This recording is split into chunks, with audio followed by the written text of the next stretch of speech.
মারা হবে, মেরে ফেলা হবে। এ ভয়ে তিনি একখানা ধুতি পরে চলে গেলেন। ওনারা সদাচারী, বাসি কাপড় পরেন না। এই ধুতিকে দ্বিখণ্ডিত করলেন।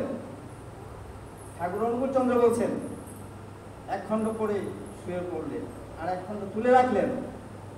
পরের দিন সেটাকে ভিজিয়ে ওই শুকনো কাপড়টা তিনি পরলেন। তখন থেকে লুঙ্গির সৃষ্টি হলো।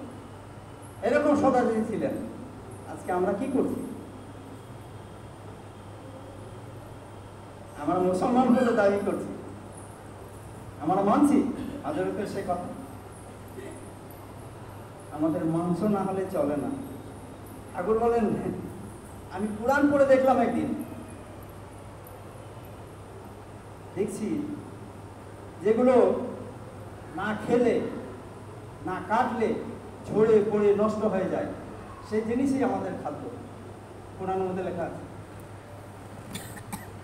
তাহলে কোন জিনিস ঝরে পড়ে নষ্ট হয়ে যায়? ছাগল, গরু, ঘোড়া, হাঁস, মুরগি। কোনটা? রক্ত আর মাংস তার কাছে পৌঁছায় না।